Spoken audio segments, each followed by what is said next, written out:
हाँ, तो आज अपन जो ह्यूमन ज्योग्राफी वाली जो बुक है उसका फर्स्ट चैप्टर ह्यूमन ज्योग्राफी से रिलेटेड ही है, मानव भूगोल। बहुत ईजी छोटा सा चैप्टर है और ज़्यादा बिल्कुल भी इसके अंदर दिमाग लगाने की ज़रूरत नहीं है, क्योंकि छोटे क्वेश्चन आएंगे 1 मार्क्स वाले। ये मात्र 2 नंबर के क्वेश्चन यहाँ से बन सकते हैं बस, ठीक है।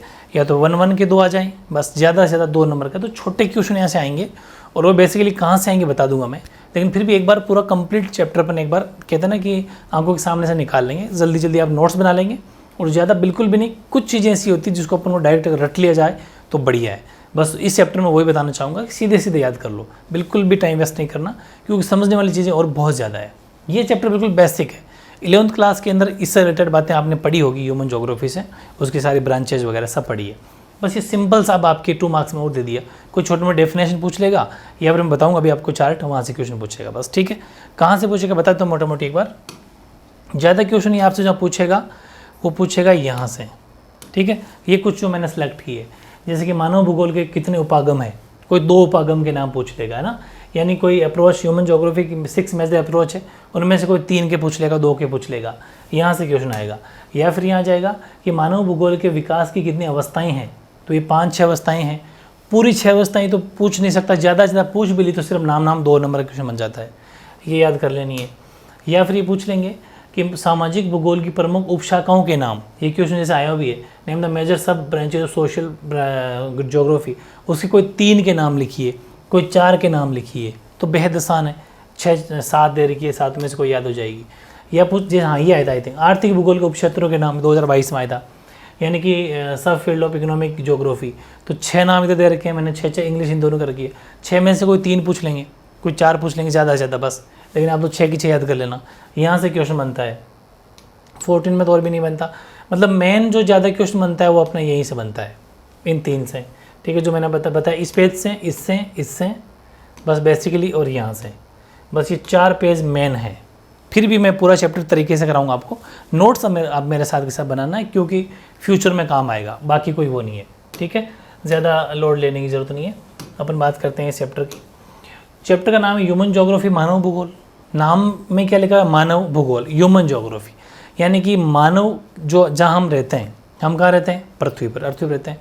तो पृथ्वी के साथ में हमारा जो रिलेशन है, ठीक है, मानवों का पृथ्वी के साथ जो रिलेशन है वही हमारे एक तरीके से मानव भूगोल उसके अंदर पूरा आ जाता है। हम कैसी जगह पर रहते हैं, ठीक है, कहाँ रहते हैं, वो सब। जैसे पहले आदि मानव हुआ करते थे, आदि मानव ने यहाँ पृथ्वी पर रहना शुरू किया, फिर धीरे धीरे उनको पता चला, जैसे पत्थर टकराई तो उनको पता चला यार आग पैदा हो रही है इसमें, तो चिंगारी जो निकली उसमें पता चला कि तो आग बन जाएगी। फिर उन्होंने उनका पता किया, टेक्नोलॉजी में आए, प्रौद्योगिकी में आए, साइंस एंड टेक में आए, और उन्होंने फिर आग का आविष्कार कर दिया, अग्नि एयर मतलब जो आग होती है सॉरी, उसका आविष्कार कर दिया। फिर इन्होंने फिर धीरे धीरे और सिस्टमेटिक ढंग से आगे बढ़े, तो फिर डीएनए की हेल्प से, डीएनए और जेनेटिक, यानी कि जो डीएनए और आनुवंशिक जो है उनका आनुवंशिक और डीएनए की वजह से बड़े बड़े डिजीज़ या रोगों का इलाज करना सीख गए। ये भी इसी की देन है, वो भी अपने इसी के अंदर पढ़ेंगे। फिर वो मैंने अभी आपको ब्रांचेज वगैरह जो बताई वो सब है। कुछ डेफिनेशन है मानव भूगोल की 2-3 जिन्होंने दिए, उनमें से वो एक आध आ जाए तो वो पढ़ लेंगे। तो ज़्यादा मुश्किल कुछ भी नहीं, सीधे सीधे नोट्स बनाओ मेरे साथ के साथ समझते हुए और याद हो जाएगा 2 मिनट में, ठीक है। तो ज़्यादा मुश्किल है नहीं। और कहाँ से चैप्टर पूछा जाएगा बता दूंगा मैं, वहाँ से, यहाँ से 1 मार्क्स में क्वेश्चन आ सकता है। पहली बात, डेफिनेशन है 3 डेफिनेशन 3 जिन्होंने दिए, तो ऐसा कह सकते हैं कि रेड जेल के अनुसार मानव भूगोल क्या है, according to Ratzel what is, क्या बोलते हैं, what are the human geography, ये पूछा सकता है कि रेड जेल ने क्या डेफिनेशन दी है ह्यूमन ज्योग्राफी की। तो ये इन्होंने ये कहा कि मानव भूगोल मानव समाज और धरातल के बीच में संबंध को बताता है, रिलेशन को बताता है। किसको, कि ये सिंथेटिक स्टडी बताता है रिलेशन बिटवीन ह्यूमन सोसाइटी और अर्थ सरफेस, यहाँ पर किस तरह का समाज रहता है और धरातल कैसा है, उनके रिलेशन को बताता है। एक्चुअली ये आप दिमाग लिए लगाओ इस डेफिनेशन से और ख़ुद भी सोचो कि मानव कहाँ रहेगा, जहाँ पर मैंने आपको एक चैप्टर पढ़ाया था उसमें, जहाँ पर पानी की उपलब्धता हो, है ना, वाटर अवेलेबिलिटी हो, और लैंड फॉर्म यानी कि जो भू आकृति है वो सही हो, क्लाइमेट सही हो, सोइल मृदाएँ सही हो, वो अगर सब ठीक होगी वहीं तो रहेगा। तो इनके बीच में रिलेशन होता है, वो मानव भूगोल है बोले, ठीक है। दूसरा, एनल सी सैंपल ने कहा कि मानव भूगोल है ना वो ए स्तर पृथ्वी, आपको पता है पृथ्वी ए स्तर है, कैसे ए स्तर कैसे, यानी human geography is the study of changing between unstable earth. Unstable कैसे, कि आज जैसे अपन यहाँ रह रहे हैं तो ज़रूरी कि हमेशा अर्थ ऐसा ही रहेगा, कल कोई नेचुरल डिजास्टर हो गया, बाढ़ आ गई, भूकंप आ गया, सुनामी आ गई, कुछ भी हो गई, ज़मीन फट गई, ज़मीन उबड़ खाबड़ हो गई, मकान अंदर धंस गए, मतलब ये अनस्टेबल है, कोई फिक्स नहीं है, पृथ्वी स्थिर नहीं है। तो अस्थिर पृथ्वी और क्रियाशील मानव है। मानव कैसा है? क्रियाशील है ना। यानी कि तो ये ध्यान रखना, जो हमारा जो ह्यूमन है, सो कौन सा हायरा कि is the study of changing relation between the unstable birth and, ये हो जाएगा अपना अनरेस्टिंग मैन।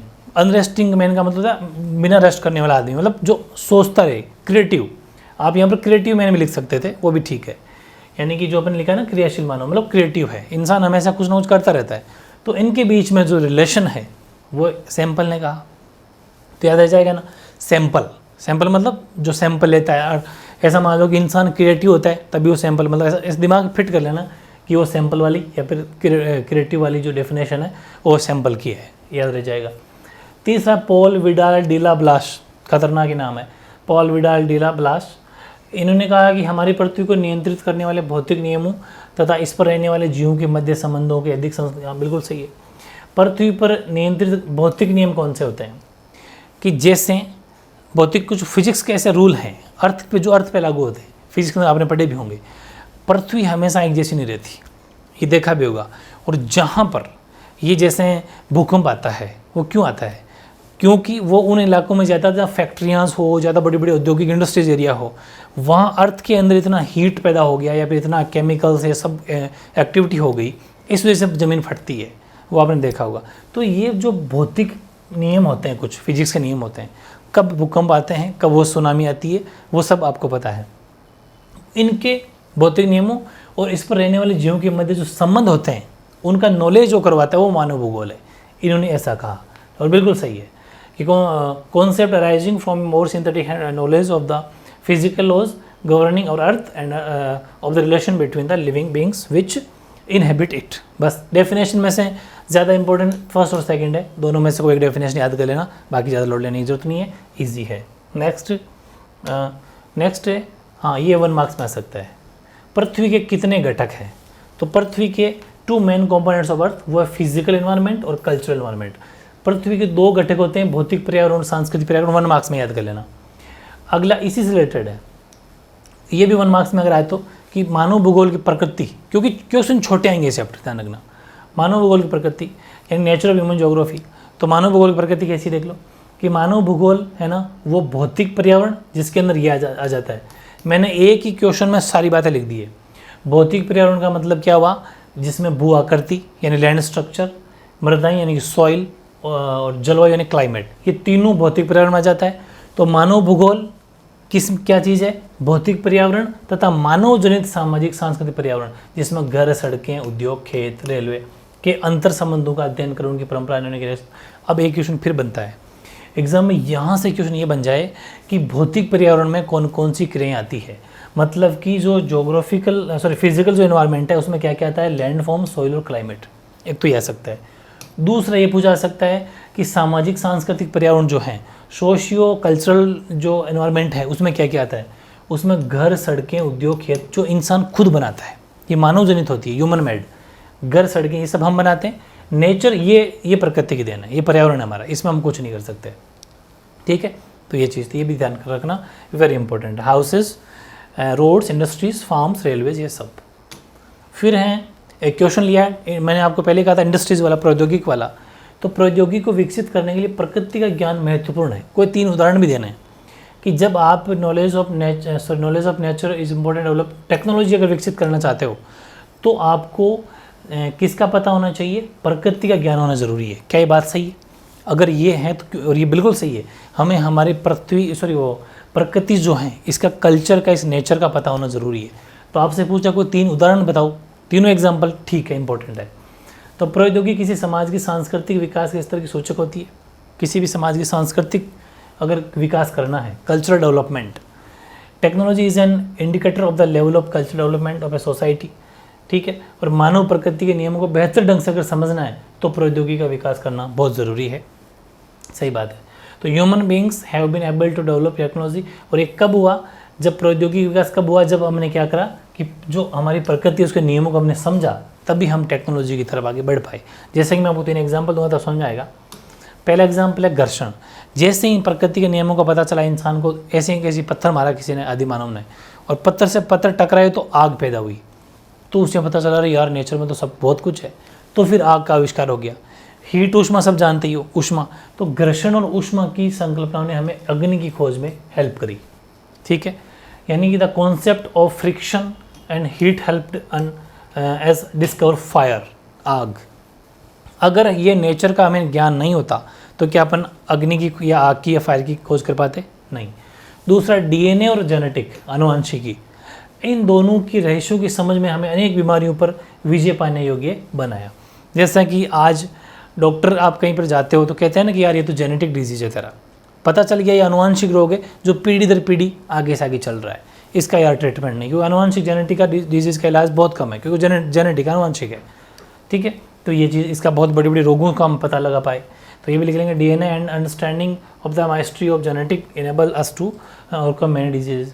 फिर हमें गति के, साइंस के अंदर हमने गति के 3 नियम पढ़े थे, फिजिक्स में भी है। उन गति के नियमों से हमने ये पता किया कि कहाँ पर स्पीड ज़्यादा है। भाई जैसे अपन अगर बात करें तो जो रोड लैंड एरिया है, यहाँ पर एक स्पीड होती है, एक पानी में स्पीड होती है, और उसके बाद में हवा वायु में स्पीड होती है। ऐसे मतलब सबसे कम अगर स्पीड देखी जाए तो लैंड पर है, ज़मीन पर है। उसके बाद में पानी में और ज़्यादा स्पीड है, और ज़्यादा स्पीड की बात की जाए तो वो है हवा में, वायु में। मतलब 3 जगह अगर हम देखें तो ये भी हमें गति के नियमों से पता चला कि किस जगह हम बहुत ज़्यादा तेज़ी से चल सकते हैं या स्पीड का यूज़ कर सकते हैं। ठीक है, ये भी टेक्नोलॉजी का यूज़ है। तो ये 3 एग्जाम्पल है, एग्जाम्पल फर्स्ट सेकंड था, तीनों एग्जाम्पल से क्वेश्चन हो गया अपना कंप्लीट। अगला है, मानव के प्राकृतिकरण का संक्षेप में वर्णन कीजिए। ज़्यादा इंपॉर्टेंट नहीं है लेकिन पढ़ लो। Briefly describe the naturalization of man. मानव का जो प्रकृतिकरण है उसका, देखो कोई ज़माने में, हालांकि आज भी है, पहले का आदि मानव जो हैं बहुत सारे पेड़ पौधों को अपनी माता के समान मतलब पूजते थे। हालांकि आज भी हमारे संस्कृति में खूब सारे पेड़ पौधे, ऐसे पीपल का हो, चाहे वो नीम का हो, चाहे तुलसी का हो, बहुत सारे ऐसे पौधे हैं जिनकी पूजा पाठ होती है, जिनको हम बहुत ज़्यादा पवित्र मानते हैं। वैसे ही पहले के ज़माने में तो पेड़ पौधों को एकदम बहुत ज़्यादा पूजते थे लोग, उनकी कटाई वटाई नहीं करते थे। फिर वो धीरे धीरे उनको पता चला तो फिर अपना डेवलपमेंट करने लग गए। बस वही समझना है कि मानव का प्राकृतिकरण, तो बताइए बारे में। तो ये कि अनेक आदिम समाज, मतलब जो पहले का समाज है, वो आर्थिक दृष्टि से प्रत्यक्ष संबंध बनाए हुए हैं। किससे?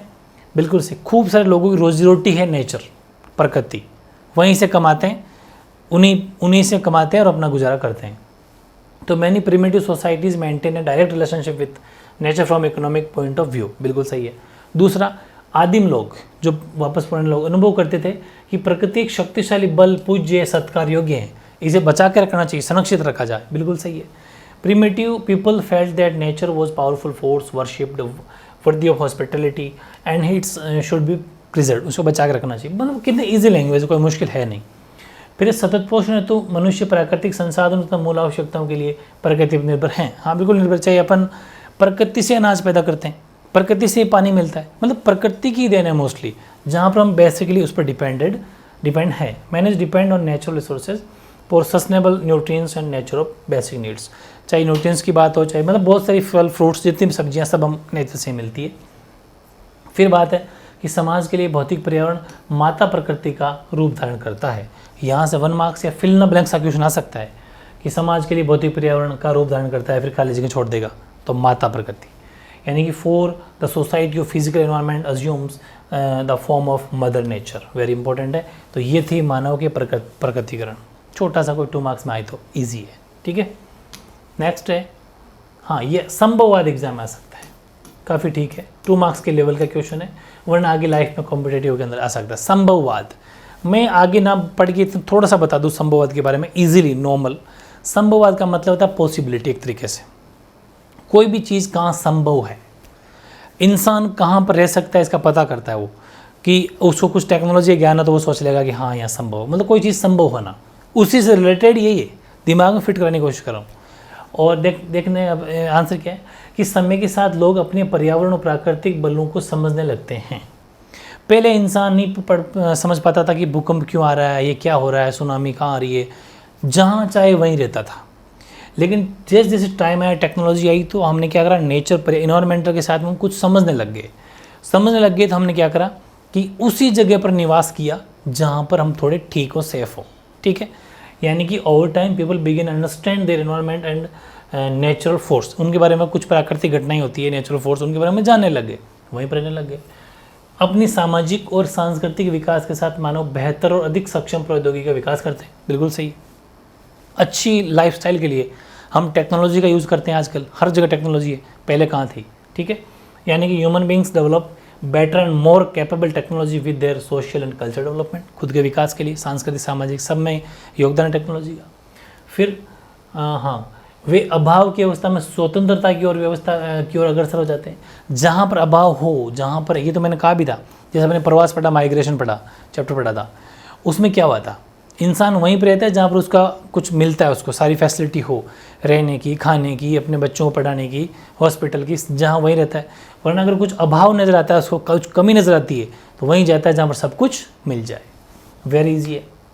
दे move from a state of deprivation of to system of freedom, वहाँ जाता है, फ्रीडम आज़ादी हो जाता है। पर्यावरण से प्राप्त संसाधनों के द्वारा वे संभावनाओं को जन्म देते हैं। ये है इंपॉर्टेंट, ये एक्चुअल में संभववाद की मेन लाइन यही है कि पर्यावरण से प्राप्त संसाधनों के द्वारा जो भी नेचर से कुछ मिल रहा है, उससे कुछ संभावनाओं को जन्म देता है। वो तो मैं कह रहा हूँ ना कि लोग वहाँ जाएंगे जहाँ पर इंडस्ट्री हो, उसे पता है कि अच्छा यहाँ पर उद्योग धंधे चल रहे हैं, फैक्ट्रियाँ लगा सकते हैं, यहाँ पर कोयला निकल सकता है, यहाँ पर पेट्रोल डीजल निकल सकता है, यहाँ पर सोना निकल सकता है, चांदी निकल सकती है, वहाँ या लोहा निकल सकता है, आयरन, वहीं हम जाएंगे। या फिर यहाँ पर हम कमाए खा सकते हैं, यहाँ पर खेती बाड़ी हो सकती है। तो नेचर की वो संभावना को जन्म देती है उसकी, तो वहीं जाता है वो, ठीक है। यानी कि to create possibility through the resources obtain from the environment, वहीं जाएगा वो। और मानवीय क्रियाएं सांस्कृतिक बोधदृश्य की रचना करती है। बिल्कुल से जो भी हम करते हैं वो हमारे कल्चर को शो करती है। बिल्कुल, human actions create the culture landscape, मानवीय क्रिया के छाप स्पष्ट रूप से सर्वथा दिखाई देती है। बिल्कुल सही है। मानव जैसे काम करेगा, जैसे क्रियाएं करेगी, जिस माहौल में रहेगा, वो साफ नज़र आता है। जैसे कि हम जिस भी चारों ओर सामाजिक आवरण में रहेंगे, हमें पता है कि 12 घंटे के बाद में रात हो जाएगी, 12 घंटे के बाद दिन हो जाएगा, या फिर इस टाइम में धूप पड़ेगी, इस टाइम सर्दी पड़ेगी। वो हमें साफ कल्चर में इसमें हमारे एनवायरनमेंट में दिखता है, साफ दिखता है, ठीक है। यानी और इसीलिए फ्रांसीसी विद्वानों ने इसका नाम दे दिया संभववाद, ठीक है, के नाम संबोधित किया। एक एग्जाम्पल भी लिया मैंने, हालांकि लिखना चाहो तो, वरना ज़रूरत नहीं है, इतना ही बहुत है कि ये ट्रांड हाउस शहर था एक, वहाँ पर सर्दियों का अर्थ क्या होता था, वहाँ पर सर्दियों का एक ही मीनिंग होता था कि प्रचंड पवने तथा भारी हिमपात, या महीनों महीनों तक आकाश अंधेरा रहता था। मतलब ये नेचर है वहाँ का, साफ दिखता है कि सर्दियों में भयंकर हवा चलेगी, ठंडी हवा में प्रचंड पवने, भारी हिमपात में बर्फबारी होगी, ये सब। और आकाश में 6-6 महीने तक दिन, 6-6 महीने की रातें होती है, सॉरी 6-6 महीने के दिन, हाँ ये होता है। तो ये साफ दिखता था। एग्जाम्पल डाल देना, इससे रिलेटेड ही है। तो the imprints of human actions are clearly visible everywhere. French scholars ने कुछ बातें कही है, address it possibilism. Example, winter means heavy wind and heavy snowfall of city of throne aware sky remain dark, मतलब बहुत ज़्यादा महीनों तक बिल्कुल अंधेरा, डार्क ऑफ मंथ्स, यानी कि अंधेरा रहता था।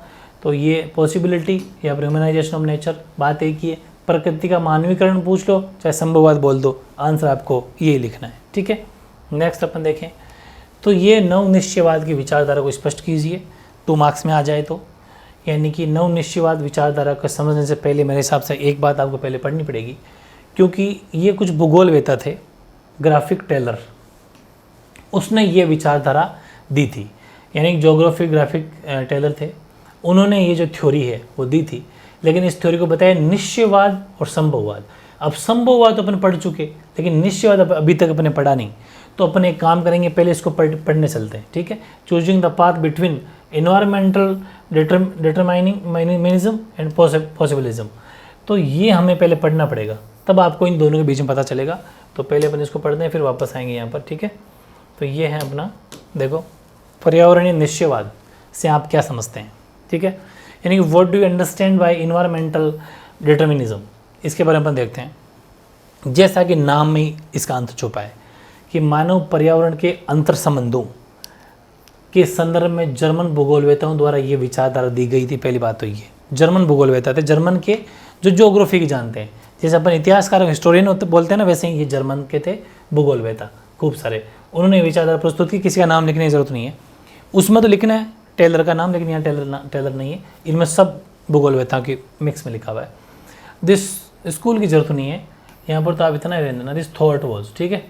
This thought was presented by German geographers in the context of human environmental relationship. ठीक है, अकॉर्डिंग टू इन्होंने ये कहा, इनके आइडियोलॉजी के अनुसार ये था, इन विचारधारा के अनुसार ये था कि मनुष्य की संपूर्ण क्रियाओं पर पर्यावरण के विभिन्न कारकों का प्रभाव पड़ता है। बिल्कुल, हमारे नेचर पर हर तरह, जैसे बारिश के दिनों में हमारे ऊपर क्या असर पड़ता है आप सब जानते हो, सर्दी में हमारे ऊपर क्या असर है, गर्मी में हमारे ऊपर क्या असर है, चाहे वो एग्रीकल्चर के सेक्टर में, हर सेक्टर में हमारे ऊपर नेचर का सीधा सीधा इफेक्ट रहता है। प्राकृतिक वातावरण से अन्योन्य क्रिया की आंतरिक दशाओं के मानव इससे अत्यधिक प्रभावित हुआ भी है। उन्होंने प्रकृति के आदेशों के अनुसार अपने आप को ढाल लिया। लेकिन ये है, हमें पता है सर्दी आएगी तो हम रजाई तैयार कर लेते हैं कि गर्मी सर्दी आ जाए, गर्मी आएगी तो एसी कूलर सब तैयार होने शुरू हो जाते हैं। हमने जिस अकॉर्डिंग जैसा नेचर होगा हमें पता चल गया, उस अकॉर्डिंग हम अपने आप को डाल लेते हैं। और यही चीज़ है according to this ideology, the anti activities of man influenced by various factors of environment. ठीक है, in the initial conditions of interaction with the natural environment humans were greatly affected by it. He moulded himself according to the order of nature. Last बार लिख देते हैं, ये थोड़ा सा अपनी तरफ से एक तरीके से कहते हैं ना कि सुझाव टाइप है। ठीक है, कि आदि मानव समाज और प्रकृति की प्रबल शक्तियों के बीच इस प्रकार की अन्योन्य क्रिया को ही पर्यावरण निश्चयवाद कहते हैं। तो अब सीधा इसको जब लिखोगे ना 1 मार्क्स में, तो फिर नहीं, थोड़ा सा इसमें से लिखना पड़ेगा, फिर ही लिखना पड़ेगा। ठीक है, तो दिस टाइप ऑफ, मतलब इस पूरी लाइन चारों बातों को मर्ज करके लिख दिया। This type of interaction between primitive human society and strong forces of nature was called environmental deterrent. अब आपको पता चल गया होगा कि पर्यावरण निश्चयवाद का मतलब क्या है, इंसान और प्रकृति दोनों के बीच में क्या रिलेशन है, इन्वायरमेंट के बीच में, इन्वायरमेंट और ह्यूमन बींग्स, इन दोनों में जो रिलेशन है वो पर्यावरण निश्चयवाद कहलाता है। अगर इन्वायरमेंट में कोई चेंज आया तो इंसान भी उसके अकॉर्डिंग ढल जाएगा, अपने आप को कर लेगा, सेट कर लेगा। ठीक है, अब 9 नंबर पे वापस चलते हैं। अब जो ये जो नवनिश्चयवादी थी वो तो निश्चयवादी, ये नवनिश्चयवादी, तो ठीक है, यानी कि इसका अपने पढ़ना शुरू कर देंगे। हाँ, न्यू डिटर्मिनिज्म। ठीक है, तो इसका आंसर होगा कि जो ग्राफिक टेलर ने दी, अच्छा 1 मार्क्स में क्वेश्चन आ सकता है कि नवनिश्चयवाद की विचारधारा जो थी, ये जो आइडियोलॉजी है, ये किसने दी, तो ये दी थी ग्राफिक टेलर ने। पहली बात तो ये। फिर इसका आंसर हो जाएगा कि ये जो विचारधारा वो निश्चयवाद जो भी अपन पढ़ के हैं वो प्लस संभव, दोनों के बीच का रास्ता है। Choosing the path between environmental and possibilism, इन दोनों के बीच का रास्ता है। Introduce a new concept which called new determinism. तो उन दोनों के बीच के मार्ग को चुनते हुए एक नवीन संकल्पना प्रस्तुत की, जिसे उन्होंने नव निश्चयवाद अथवा रुको और जाओ निश्चयवाद भी, अच्छा रुको और जाओ भी कहा, हिंदी में 2 नाम इसके, रुको और जाओ निश्चयवाद भी कहा है। ठीक है, दोनों के मिड में। बस 1 मार्क्स में इतना ही कर लेना तो ही सफिशिएंट है। लेकिन थोड़ा सा और देख लो कि इनके मतानुसार न तो प्रकृति का मानव पर नियंत्रण है, भाई आप कभी भी अपने नेचर पर कंट्रोल कर सकते हैं क्या, नहीं, और ना ही नेचर इंसान पर कंट्रोल कर सकता है। कैसे कि इंसान को प्रकृति कैसे रोक पाएगी, वो चाहे जितने पेड़ काटें, वो तो ठीक गवर्नमेंट की कुछ पॉलिसी है, वरना इंसान रुके ही नहीं, अपने लालच के लिए नेचर का कुछ भी कर सकता है। ठीक है, और नई मानव प्रकृति विजय प्राप्त कर सकता है।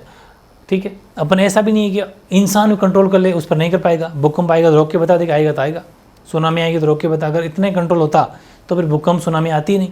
ठीक है, तो अपन भी नहीं कर पाता, नेचर भी अपने ऊपर नहीं कर पाता, ये इनका कहना है। ठीक है, और दूसरा है कि मानव को प्रकृति का, लेकिन हाँ फाइनली बात यही है कि मानव को प्रकृति का सहयोग करके काम करना चाहिए और उनकी सीमाओं को नहीं तोड़ना चाहिए। जैसे कि कह दिया कि पेड़ पौधे लगाओ तो पेड़ पौधे नहीं काटना चाहिए, कुछ रूल्स हैं उनको फॉलो करो नेचर के। इसी कारण मनुष्य को किसी प्रदेश का डेवलपमेंट करना है तो उसकी प्लानिंग योजना पहले बनानी चाहिए और नेचर के अकॉर्डिंग उसमें सामंजस्य बिठा के काम करना चाहिए। और अपन करते भी हैं, ऐसी बात नहीं है, गवर्नमेंट खूब सारी पॉलिसी ऐसी करती है, बनाती भी है। तो easy according to him neither nature has complete control over man और nor man conquer nature, दोनों नहीं कर सकते एक दूसरे पर। man should not break the limits set by him, get the cooperation of nature, बिल्कुल सही है, सामंजस्य बना के चलना चाहिए, उनकी सीमा नहीं तोड़नी चाहिए। ऐसा नहीं कि अपन को यहाँ फैक्ट्री लगानी तो 1000 पेड़ पौधे काट दिए, नहीं, ऐसा नहीं करना चाहिए। That is why man should plan the development of a region of harmony और या फिर कोऑर्डिनेशन विथ नेचर, इसलिए हमें उसके साथ सहयोग, सामंजस्य या फिर समन्वय बना के चलना चाहिए। अब लास्ट में एक आपने इसका नेगेटिव पॉइंट लिखा है कि लोगों के ऐसा नहीं करने से नेचर पे क्या असर पड़ रहा है। इससे आंसर लिख देना कि विकसित अर्थव्यवस्था के द्वारा, क्योंकि आजकल डेवलपमेंट इकोनॉमी है, विकसित अर्थव्यवस्था के लिए ज़्यादा लोग फैक्ट्रियाँ लगाते हैं, सड़कें बना रहे हैं, ट्रेनों के लिए जाल बिछा रहे हैं, हर तरह से नेचर खराब हो रहा है। चाहे वो पाइपलाइन बिछाएंगे तो भी पता नहीं कितने जंगलों का नाश कर रहे हैं, ठीक है, हर तरह से। तो विकसित अर्थव्यवस्था के द्वारा चली मुक्त चाल के परिणाम स्वरूप हरित गृह प्रभाव, ओजोन प्रभाव, अब देखा ओजोन जो लेयर है वो लगातार डिस्टर्ब होती जा रही है, ठीक है, भूमंडल का जो टेम्परेचर बढ़ता जा रहा है और हिम नदियाँ पीछे हटती जा रही है, ठीक है, ये सब, और भूमि कम होती जा रही है, यानी कि इफेक्ट कौन कौन, ozone layer depletion, global temperature, retreating glacier पिघलते जा रहे हैं, डिगार्डेड लैंड्स, नदियाँ हैं वो पीछे खिसकती जा रही है, ये सब pre movement by development economy इसी वजह से ये हो रहे हैं, ठीक है। तो लिख देना 2 मार्क्स में, कोई ज़्यादा मुश्किल नहीं है। ध्यान नहीं रखना कि ये विचारधारा किसने दी थी, ग्राफिक टेलर ने दी थी, ये ध्यान रखना। फिर ये इंपॉर्टेंट है, मानव भूगोल के 6 प्रमुख उपागम कौन कौन से, सीधे सीधे याद करो, कोई बहाना नहीं, कोई समझा नहीं सकते। क्या समझाना है, अन्वेषण और विवरण, प्रादेशिक विश्लेषण, क्षेत्रीय विभेदन, स्थानिक संगठन, मानवतावादी, अमूलवादी और व्यवहारवादी विचारधाराओं का उदय और उत्तर आधुनिकवाद। बस सिंपल, यानी कि exploration and description, territorial analysis, regional differentiation, spatial organisation, rise of humanities, fundamentalist and behaviourist ideology, और ये हो जाएगा आपका पोस्ट मॉडर्निज्म। बहुत ईजी है, सीधे सीधे याद करना है, 6 उपागम। फिर बात करते हैं मानव भूगोल के विकास की अवस्थाएं। तो मानव भूगोल के विकास की अवस्थाएं 6 है। पहली, आरंभिक उपनिवेश काल 15वीं से 17वीं शताब्दी तक, ठीक है, यानी कि अर्ली कॉलोनियल पीरियड जो 15th सेंचुरी 17th सेंचुरी तक चला था। दूसरा, उत्तर उपनिवेशिक काल जो प्री कॉलोनियल पीरियड था 18 से 19वीं शताब्दी। इसके अंदर जाने की जरूरत नहीं है, इतना नहीं लोड लेना, ये सब इनके बारे में अपन पॉलिटी में, ज्योग्राफी में, हिस्ट्री में सब पढ़ चुके होंगे, ये सब हिस्ट्री के अंदर बातें हैं। जो हिस्ट्री का 10वां चैप्टर है वो इसी से रिलेटेड ही है, वो अपने जो भी शुरू कर रखा है वो पढ़ लेंगे, उसमें सब बातें आ जाएगी। अंतर्युद्ध अवधि आ रही, फिर 90 के दशक में थोड़ी वो आ जाएगी, between the intra war period है, वो सब जानते हो, सारे युद्ध इसी पीरियड में हुए। 1950 से 1960 के दशक में अंत तक ये वाला टाइम पीरियड, 1970 का दशक, 1990 का दशक, ये टाइम पीरियड, 1970, 1990, 1950, ठीक है, तो बेहद आसान है। फिर ये सामाजिक भूगोल की प्रमुख उपशाखाएँ 7, व्यवहारवादी भूगोल, बिहेवियरल ज्योग्राफी, सामाजिक कल्याण का भूगोल यानी कि ज्योग्राफी ऑफ सोशल वेलबींग, अवकाश का भूगोल यानी कि ज्योग्राफी ऑफ लीजर, और सांस्कृतिक भूगोल यानी ज्योग्राफी कल्चरल ज्योग्राफी, लिंग भूगोल यानी कि जेंडर ज्योग्राफी, ऐतिहासिक भूगोल यानी कि हिस्टोरिकल ज्योग्राफी, चिकित्सा भूगोल यानी कि मेडिकल ज्योग्राफी, ठीक है। 13 जो अपन बात करते हैं इसकी, तो ये आर्थिक भूगोल के उपक्षेत्र बताने आपको, ठीक है। आर्थिक भूगोल के 6 उपक्षेत्र हैं, सीधे सीधा क्वेश्चन है। नेम्स ऑफ सब फील्ड ऑफ इकोनॉमिक ज्योग्राफी, तो संसाधन भूगोल, कृषि भूगोल, उद्योग भूगोल, पर्यटन भूगोल, विपणन भूगोल, अंतर्राष्ट्रीय व्यापार का भूगोल। सीधे सीधे भूगोल के उपक्षेत्रों का नाम याद करना डायरेक्ट, ये शायद बोर्ड के एग्जाम आ भी गया था, ठीक है, ये इंपॉर्टेंट है। Geography of resources, geography of agriculture, geography of industry, geography of tourism, geography of marketing और ज्योग्राफी ऑफ इंटरनेशनल ट्रेड। फिर बता दूं मैं आपको, यहाँ से शुरुआत हो जाती है पेज नंबर 10 से, 1 2 3 4, ये 4 पेज वेरी इंपॉर्टेंट है, इनको बहुत अच्छे से आपको पढ़ना है। आर्थिक भूगोल के जो उपक्षेत्रों को अभी जो अपने पढ़े, ये पूरे 100% इनको तो रटना ही रटना है। यहाँ से क्वेश्चन हर बार आया है और आगे भी आएगा, ठीक है। और अब अपन बात करते हैं इसकी, 14 तो अपने पढ़ लिया था। 15वां जो अपना पेज है वो कि मानव भूगोल किस प्रकार अन्य सामाजिक विज्ञान से संबंधित हैं। How is human geography related to other social science. मानव भूगोल बाकी और सामाजिक कैसे मिलता जुलता है। तो मानव भूगोल के अंतर्गत क्या आता है कि भूपटल के विभिन्न भागों में प्राकृतिक वातावरण के संदर्भ में मानवीय क्रियाकलापों के अध्ययन को प्रधानता दी जाती है। क्योंकि मानवीय समाज की एक महत्वपूर्ण इकाई है, अतः मानव भूगोल का उन सभी सामाजिक विज्ञान उससे स्वतः संबंध हो जाता है जो अपने अध्ययनों में मानवीय क्रियाकलापों के अध्ययनों को प्रधानता देते हैं। देखो क्या लिखा हुआ है कि भूपटल, मानव कहाँ रहेगा, पृथ्वी की भूपटल पर। यहाँ हम नेचर से सीधा जुड़ेंगे, पर्यावरण से सीधा जुड़ेंगे, तो ऑटोमेटिक जो मानव है, जिसमें मानव रहता है मानव भूगोल होता है, मानव का उनके साथ में रिलेशन या संबंध हो जाता है। तो इसलिए हम क्या कहेंगे कि मानवीय क्रियाकलापों के अध्ययन को क्या कहा गया हो कि मानव भूगोल का उन सभी सामाजिक विज्ञान से स्वतः संबंध हो जाता है जो अपने अध्ययन में मानवीय क्रियाकलापों को शामिल करते हैं। ह्यूमन एक्टिविटी जो भी हो वो सब इसमें आ जाती है। तो under human geography priority is given to the study of human activities in context of the natural environment in different parts of the earth surface. As humans are an important unit of human society, therefore human geography is automatically related to all those social sciences which give priority to the others to the study of human activities in their studies. तो ज़्यादा important नहीं है, लेकिन ठीक है, ये भी देख लेना। और लास्ट क्वेश्चन है जो जिसके ये ठीक है, ये कुछ इंपॉर्टेंट हो सकता है, मैंने अंडरलाइन कर रखी है कि मानव भूगोल में 1970 के दशक में शामिल किए गए 3 उपागम, ज़्यादा नहीं तो इनके नाम तो जरूर याद कर लेना, लक्षण भी है खैर इसके, यानी कि name the character size the 3 approaches include the human geography in the 1970s। 3 approach थे, कल्याणपरक या मानवतावादी विचारधारा, अमूलवादी विचारधारा, व्यवहारवादी विचारधारा, वेलफेयर एंड और ह्यूमनिस्टिक आइडियोलॉजी, या फिर फंडामेंटलिस्ट आइडियोलॉजी, या फिर बिहेवियरिस्ट आइडियोलॉजी। 3 आइडियोलॉजी है। अब इनके लक्षण इनमें कौन कौन आते हैं? इसमें आ जाता है आवास, स्वास्थ्य, शिक्षा, यानी कि इसमें हाउसिंग, हेल्थ और एजुकेशन आ जाता है। आमूलवादी के अंदर क्या आ जाएगा? इसमें निर्धनता के कारण आ जाते हैं, पॉवर्टी के क्या क्या रीज़न है, बंधन और सामाजिक असमानता सब इसमें आ जाती है। ठीक है, जो मार्क्स की थ्योरी है, मार्क्स के सिद्धांतों को जो मानने वाले लोग हैं वो इस आमूलवादी विचारधारा की बात करते हैं। Use of marks theory explain the causes of poverty, bondage and social inequality. सामाजिक असमानता, इसमें जात पात का ये सब इसमें आ जाते हैं, लोड लेना नहीं ज़्यादा। तीसरा व्यवहारवादी, इसमें प्रत्यक्ष अनुभव के साथ साथ मानव जातीयता, प्रजाति, धर्म ये सब इसमें आ जाता है व्यवहारवादी में। In the along with direct experience more emphasis was place of human ethnicity, race, religion etcetera. तो इस तरीके से ये छोटा चैप्टर था, कंप्लीट हो गया। मैं एक बात फिर बता दूं, कुछ चीज़ें ऐसी होती है जो सीधी सीधी रटी जाती है, घर की बात तो यही है। इस चैप्टर को डायरेक्टली रटना है, याद करना है, कुछ भी समझने का नहीं है, वो आपने देखा होगा, कोई ज़्यादा लोड नहीं लेना है। सिंपल सा क्वेश्चन है, और ख़ास तौर से जो मैंने आपको बताया ना 5-4 पेज, उन पे ज़्यादा फोकस करना, और इसकी मानव भूगोल की डेफिनेशन, बस, और ज़्यादा इसमें लोड लेना नहीं है। वही इंपॉर्टेंट है।